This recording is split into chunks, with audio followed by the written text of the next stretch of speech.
नमस्कार, नवनीतकम homeo clinic में आपका स्वागत है। आज हम एक इम्पॉर्टेंट लेकिन बहुत कॉमन प्रॉब्लम के विषय में चर्चा करेंगे, क्योंकि आजकल जो खान-पान में बदलाव है या स्ट्रेसफुल लाइफ है, इससे पेप्टिक अल्सर बनने की संभावना बहुत ज़्यादा बनी रहती है। तो आज का जो विषय है वो पेप्टिक अल्सर पे रहेगा। आज हम स्पेशली पेप्टिक अल्सर्स के जो साइंस एंड सिम्टम्स है और इसके जो कॉजेज है या होम्योपैथिक मेडिसिन इसमें कौन कौन सी दी जाती है, या फिर होम्योपैथिक मैनेजमेंट हम पेप्टिक अल्सर अगर आपको हो तो उनको कैसे मैनेज करते हैं, तो इस विषय पे आज हम चर्चा करेंगे। तो सबसे पहले जानते हैं कि जो पेप्टिक अल्सर्स है ये क्या प्रॉब्लम है और ये क्यों होती है।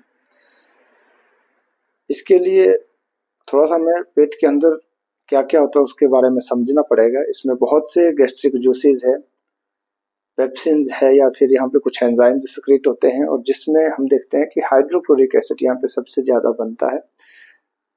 बहुत से रीजंस रहते हैं, उनको हम आगे डिस्कस करेंगे।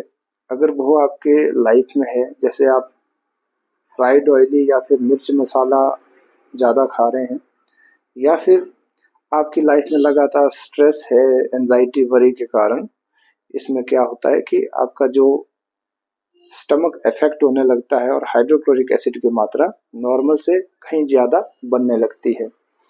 अब इसमें क्या होता है कि जो म्यूकस मेम्ब्रेन है, जो प्रोटेक्टिव लेयर के रूप में काम करती है स्टमक के अंदर, तो ये लेयर धीरे धीरे डिस्ट्रॉय होना शुरू हो जाती है और यहाँ पे जख्म बनता है, और ये जख्म धीरे धीरे बढ़ के एक अल्सर का रूप धारण करता है।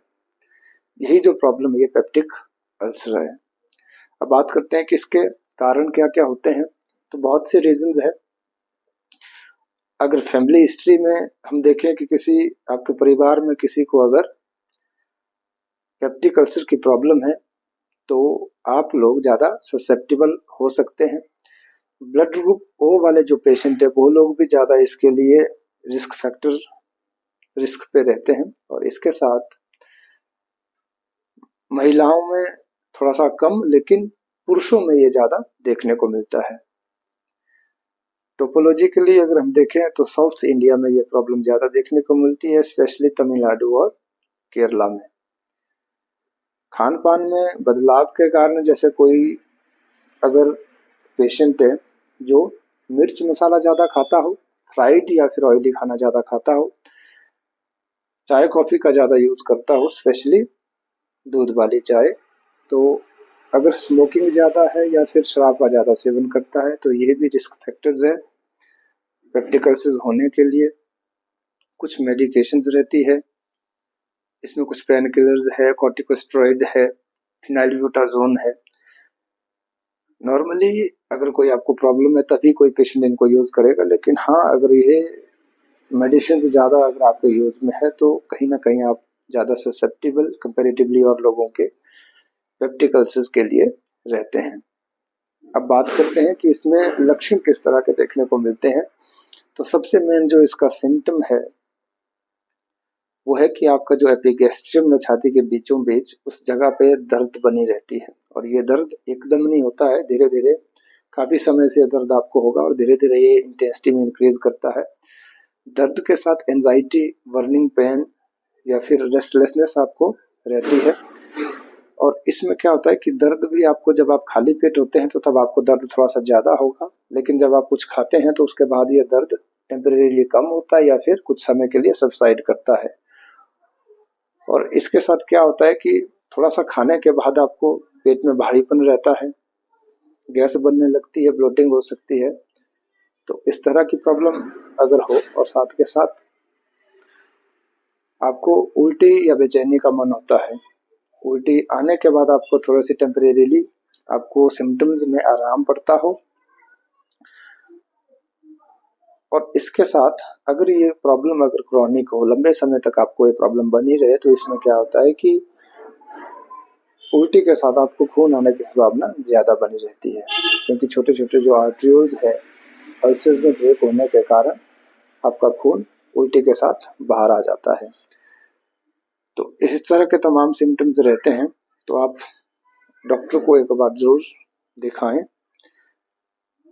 इतने सारे सिम्टम्स या फिर इतने चेंजेस होने के बाद आपको जो भूख है वो बिल्कुल नॉर्मल रहती है, और इसीलिए पेशेंट को लगता है कि कहीं ना कहीं उनका जो ये दर्द है वो खाने के साथ या खाली पेट ज़्यादा है, भूख के कारण ये दर्द ज़्यादा हो रहा है। क्योंकि इसमें होता क्या है कि जब आप खाली पेट होते हैं तो तब आपको दर्द थोड़ा सा ज़्यादा होगा, और खाते हैं तो उसके बाद आपको आराम मिलता है। तो इस तरह से आप सिम्टम को मिसमैच ना करें। और भी सिम्टम्स अगर आपको देखने को मिल रहे हैं तो आप डॉक्टर से कंसल्ट जरूर करें। अब बात करते हैं होम्योपैथिक मेडिसिन की। तो सबसे पहली दवा है कार्बोवेज।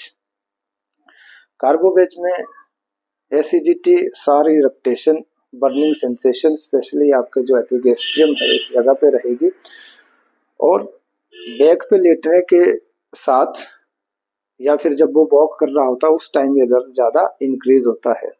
डिस्पेप्सिया, स्पेशली आपको लगता है कि जैसे हार्ट बर्न हो रहा है, तो इस तरह के सिम्टम्स अगर आप में हैं तो आप कार्बोवेज 200 पावर में 2 से 3 बूंदे दिन में 3 से 4 बार रिपीट कर सकते हैं। जो अपर एब्डोमेन में जितनी भी आपकी पेन है या डिस्कम्फर्ट है उसके लिए आप कार्बोवेज एक अच्छे विकल्प में यूज कर सकते हैं।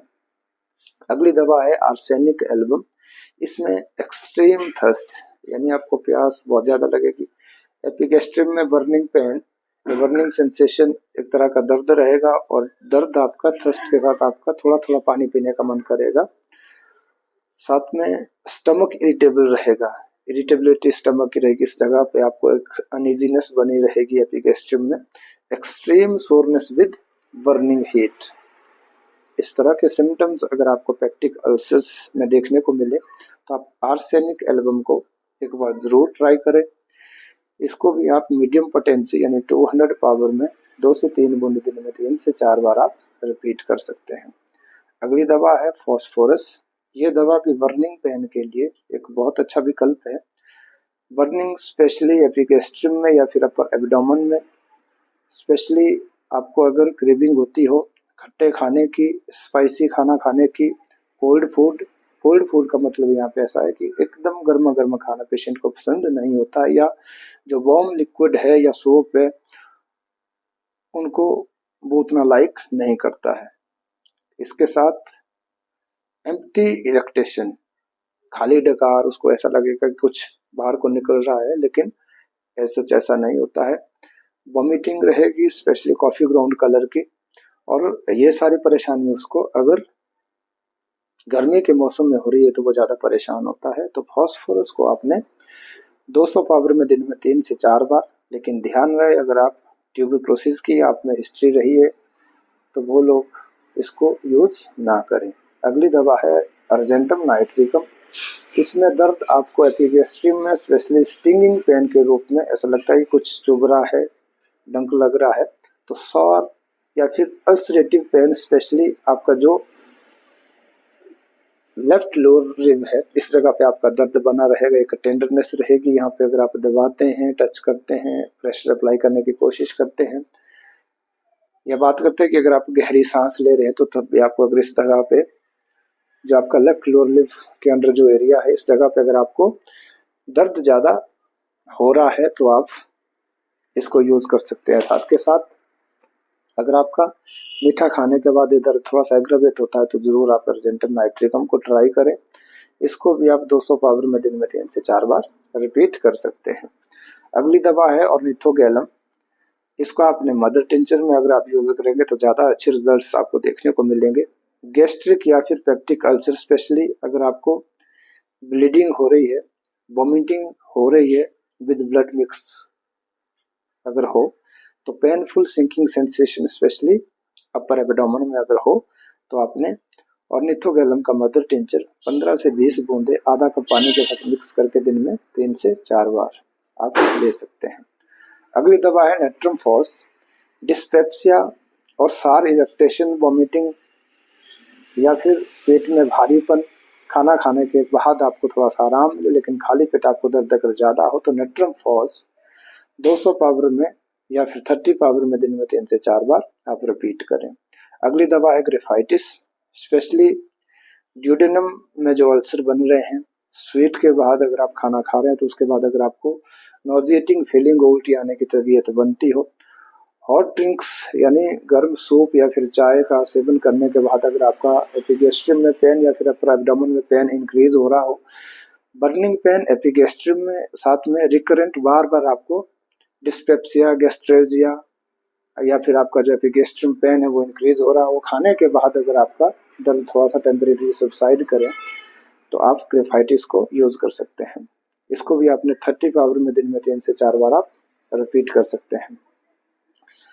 ध्यान रहे जितने भी मेडिसिन है आप होम्योपैथिक डॉक्टर की सलाह से इनको यूज में लाएं और साथ के साथ आप पेशेंट को ज़्यादा से ज़्यादा रेस्ट करवाएं, स्ट्रेस फ्री रहने की कोशिश, पेशेंट को आप बोले कि स्ट्रेस फ्री रहे।